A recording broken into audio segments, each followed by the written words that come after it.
welcome to Rural Art Connection, the place where your boredom ends and creativity begins. Today I'm doing a demonstration on 1-point perspective 3D lettering. Let's get started. So first off, I am outlining my letters with a dark marker so that you as the viewer can see them. If I was doing this as a project for myself or as a student, I would not outline anything until the very end, in case there's going to be bleeding if I choose to use watercolor or different media. So I usually save outlining anything until the very end. This step is only happening so that you as the viewer can see very clearly my letters. So after placing the vanishing point, which is that dot up in the upper right hand corner of my page, you will start taking your ruler, and I'm using a clear one so you can see the path that I'm creating. You will start taking each corner of your lettering, or each edge, if it happens to be a round shape or a round letter, to the vanishing point. So each corner. So you're going to try them out. Sometimes the point is not viewable, like this one right here that I'm on. You can't really see it because, or that's a different one. But sometimes you can't see the shapes from the back like this one because the letter is in the way. So then you wouldn't actually draw that one in because it's not visible from this angle.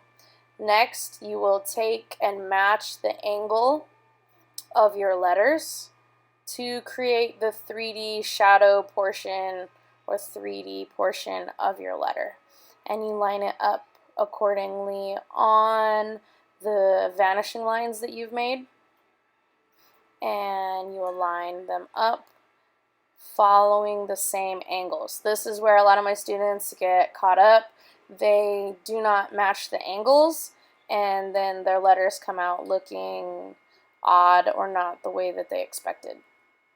So you always want to match the angle or the shape of your letter when you go to make it three-dimensional. That way it truly is a reflection of your letter or your shape in a 3D form.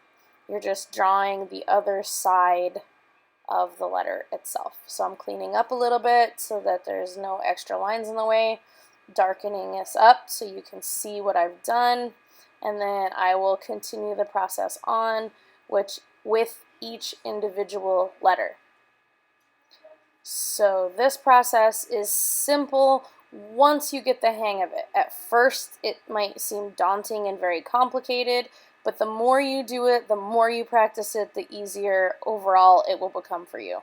So now I'm going to start moving on to the A. I'm checking my angles, and like I said, some of them are not visible because of the particular angle of the letter. So we're checking. You also want to do the insides of hollowed out letters or hollowed out shapes. So here I'm checking, and always keep the other end of your ruler touching that vanishing point. All the lines must go to the vanishing point. If they don't and they go somewhere else, it's not truly 1-point perspective because then you are making another point somewhere else. 1-point perspective. All vanishing lines go to 1 point. So keep that in mind as you move through your letters.